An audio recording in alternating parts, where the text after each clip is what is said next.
You are suffering and you feel like you lack purpose, and it doesn't have to be that way. Dr. Greg here, thanks for joining me. Listen, we all want to feel like our lives have value and meaning, and we often get that from our work or our causes. But so many of us feel like what we do isn't giving us the meaning or the value that we crave. And you'll be surprised, even a lot of people in fields that you traditionally think of as being very fulfilling, like medicine, for example, a lot of doctors don't feel like what they're doing has meaning anymore, which is tragic. Even parents, what could be more of a noble thing than raising children, often feel like their lives lack purpose and that they're not living up to their full potential. So many of us, so many of the people I speak to in my lifestyle consulting practice feel like they're not using their intellectual or creative energies and they're not spending their days doing something that really matters. And it's tragic because we could fix that. Now, here's the deal.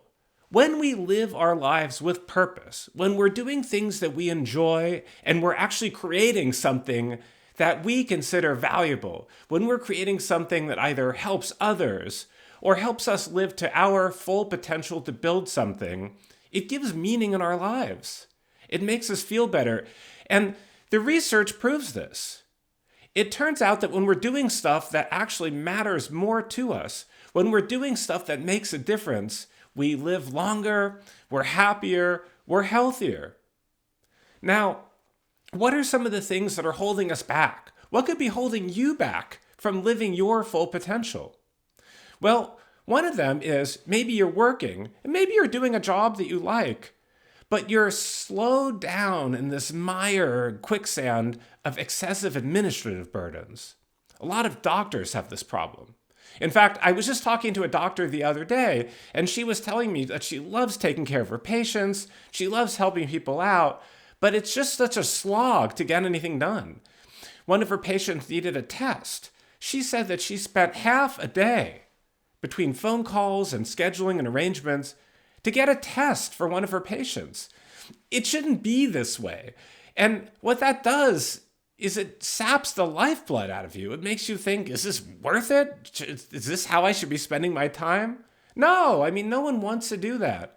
So whether you're in medicine or law or in business, when you've got these excessive administrative things pulling you down, it just makes things feel like maybe you shouldn't be doing this anymore.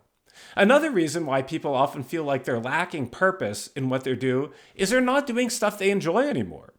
Maybe you either went into a field in the first place and you never liked it. You never liked it from the beginning. Maybe you were railroaded into it by your parents or by your friends, or it just was the path of least resistance. But now you don't like it. It just was never for you. Or maybe you liked it at one time, but times have changed. You're older now. Circumstances are different. And you don't want to keep doing the same thing. There's no law that says that the job you were doing when you were 20, you still have to do in your 40s or 50s or 60s. You could do something different. I give you permission to do something different. And if you keep doing the same stuff you don't like, you're just going to get more and more unhappy. So find something that you do like. And that's something I love working with people for, because you don't need to be stuck doing something you don't like. And the third reason that a lot of people find that they're lacking meaning and purpose in their lives is they're not in any way living for themselves. What do I mean by that?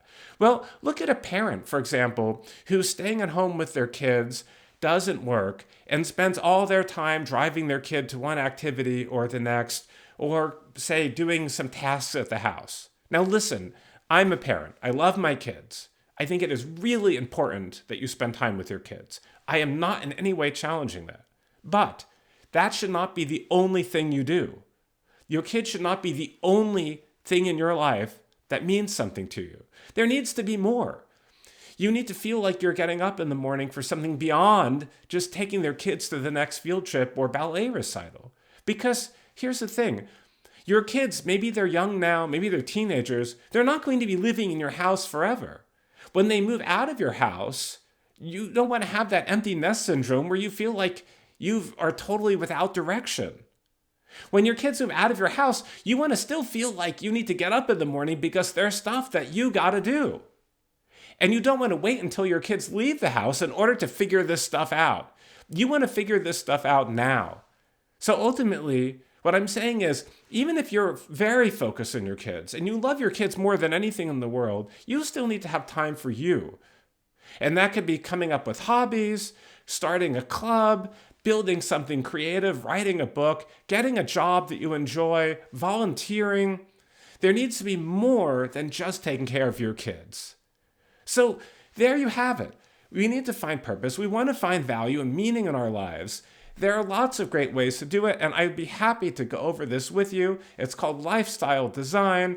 We find things that you enjoy, that you like doing, but that'll fit in your schedule, won't overwhelm you, give you a sense of purpose, but still allow you to take care of your kids and exercise and do all the other good stuff that you should be doing. Dr. Greg here. If you found this video helpful, please subscribe, give it a like, message me because I'd like to chat with you and learn what you're doing and how we can make things better.